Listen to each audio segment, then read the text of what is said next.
आपने कहा कि नंदी के कानों में कहना चाहिए। लोग हंसते हैं, कहते हैं बताओ वो नंदी के कानों में भगवान को कहना चाहिए। वैसे तो हम आपको एक बात बता दें कि दुनिया के लोग किसी दूसरे धर्म की कभी हंसी नहीं उड़ाते। दुनिया के लोगों को दूसरे का धर्म अच्छा लगता है। दुनिया के लोग सबसे ज्यादा हंसी उड़ाते हैं तो हमारे सनातन धर्म की ही उड़ाते हैं, और जी खुद उड़ाते हैं, दूसरा उड़ाने वाला नहीं होता। दूर के ढोल हमें समझ में आते हैं, उसका धर्म हमें समझ में आ गया, उनके क्या है ऐसा है, आओ कुछ नहीं, उनके धर्म में ऐसा है। कितना आनंद हमें दूसरे के धर्म में लग रहा है, और हमारा सनातन धर्म हमको बुरा लगता है। लोग कहते हैं कि नंदी के कान में कहते हो, ये कोई हमारे पुराणों में या शास्त्रों में लिखा है? भगवती बहन साहू, आपको धन्यवाद देना चाहूंगा और एक बात कहना चाहूंगा। जितनी भी शिव महापुराण के अंतर्गत चाहे उपाय जो बताए जाते हैं कि बेलपत्री ऐसे चढ़ाना, काली मिर्च ऐसे चढ़ाना, चावल ऐसे चढ़ाना, धतूरा का क्या महत्व है, शमी के पत्ते का क्या महत्व है, बेलपत्री के पत्ते का क्या महत्व है, ये जितनी भी बातें बताई जाती हैं ये सब पुराण के अंतर्गट से बताई जाती है। अब दुनिया के लोग इसको चाहे टोटका कह दें, चाहे दुनिया के लोग इसे टोना कह दें, पर पुराण से हटकर कुछ नहीं। और आप लोगों को अगर बोला है कि नंदी के कान में कहकर भगवान शंकर के मन में बात पहुंचे, तो ये क्यों कहा, तो ये भी हमारी शिव महापुराण में लिखा है जलंधर के चरित्र में। कोई आपसे कहे कि नंदी के कान में बोलने से क्या होता है, ये जलंधर का चरित्र कह रहा है। मां पार्वती जी का हस्त कमल पकड़कर जलंधर लेकर जाने लगे, वृंदा का पति लेकर जा रहा है। वृंदा तो भगवान की भक्ति में लीन रहती थी, उसको तो जलंधर को सबसे ज्यादा तकलीफ थी नारायण से, पर शिव के पास आ गया, क्योंकि ईर्षा प्रवृत्ति अभी कथा में कहा कोई कोई ऐसा होता है जिसको तुमसे बेर नहीं होता तो भी अंदर से ईर्षा जाग जाती है। कोई कोई ऐसा होगा जिसको अंदर से ईर्षा जागती है, अपने आप अंदर से ईर्षा जागती है। नंदी सामने बैठा है, गणेश जी को मालूम पड़ गया, कार्तिकेय को मालूम पड़ गया, मां पार्वती जी का हस्त कमल जलंधर ने पकड़ लिया और लेकर चला। गणेश जी को क्रोध आ गया और गणेश जी महाराज आए, शिव जी को जगाने लगे, पिताजी पिताजी पिताजी कर कर जगाया, उठो पिताजी, पिताजी उठिए,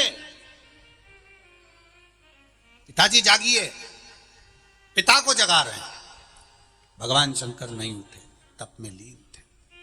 क्या करें हम, जलंधर के पास में इतना बल है, इतना बल है, और पिता की आज्ञा नहीं होगी तो हम कैसे मार देंगे इसको? मारने को तो हम मार दें। मां ने आज्ञा करी थी कि जलंधर उसको तारकासुर को मार दो, तो कार्तिकेय ने तारकासुर को मार दिया। शिव जी की आज्ञा नहीं तो हम इसको कैसे मारें? क्या करें?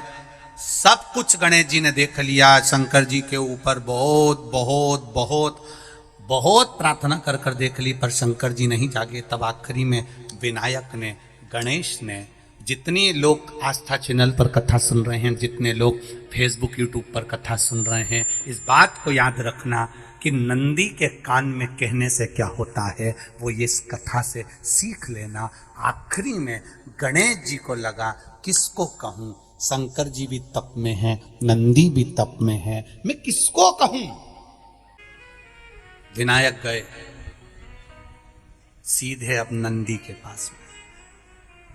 नंदी भी तप में लीन थे, शंकर जी की ओर मुख था, शंकर जी की ओर मुख था।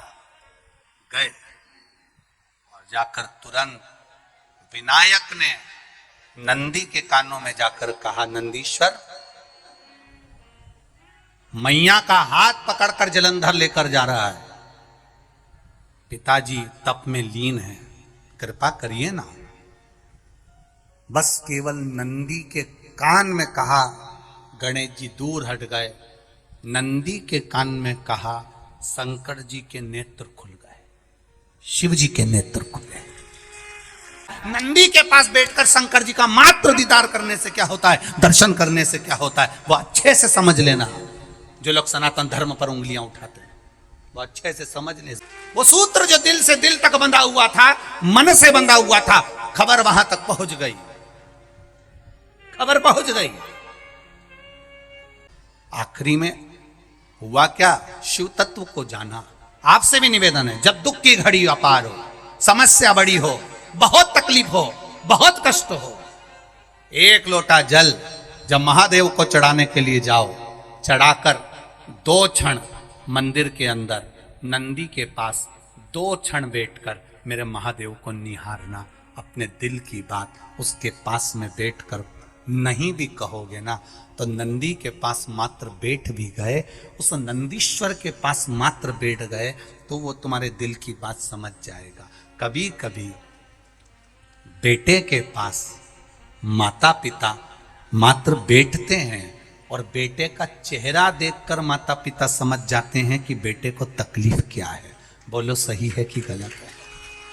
बेटा नहीं कहता कि मैंने को कर्जा हो गया, बेटा नहीं कहता कि मैंने डब्बे में लगा दिया, बेटा नहीं कहता कि मैंने शेयर मार्केट में लगा दिया, बेटा नहीं कहता कि मेरा जमीन में पैसा डूब गया। मात्र बेटा बैठा है अपने माँ बाप के पास में, और माता पिता ने बेटे का चेहरा देखा और उतने में समझ गए कि बेटे को तकलीफ क्या है, बेटे को कष्ट क्या है, क्या तकलीफ है मेरे पुत्र को। बेटा, कथा का स्मरण, एक लाइन का स्मरण, आ बैठ मेरे पास, तुझे देखता रहूं, ना मैं कुछ कहूं ना। देखने में समझ आ जाएगा क्या है इसको, क्या बोल रहा है, क्या है। उसको केवल कहने का एक भाव। नंदी के पास बैठ जाओ, है दुख, अपार दुख है, अपार तकलीफ है, कष्ट है, बीमारी है, रोग है। डॉक्टर ने कह दिया लीवर किडनी बेकार हो गया, डॉक्टर ने कह दिया कैंसर हो गया, डॉक्टर ने कह दिया ये तकलीफ ज्यादा हो गई, शरीर में गांठ पड़ गई, हो गया ना, शरीर है ना, हो गया।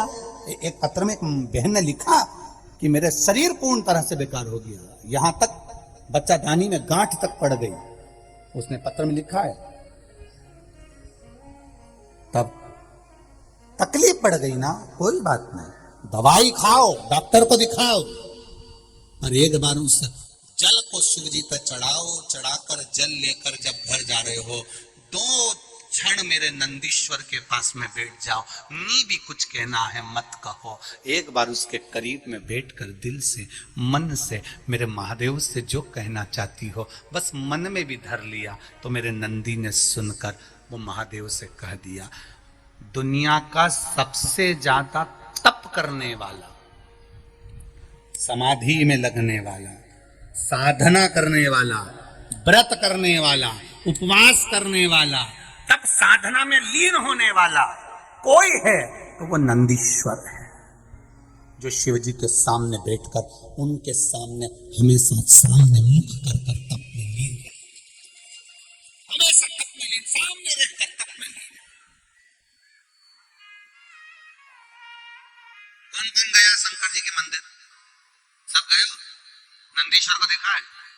रख लो हाथ। तुम गए तो कभी नंदी ने पलट के तुम्हें देखा?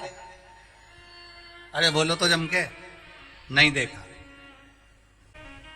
कौन सी कलर की साड़ी पहन के आई, कभी नंदी ने पूछा? नहीं पूछा। पलटा? नहीं। केवल एक टकटकी है उस नंदी की, वो है देव अधिदेव महादेव।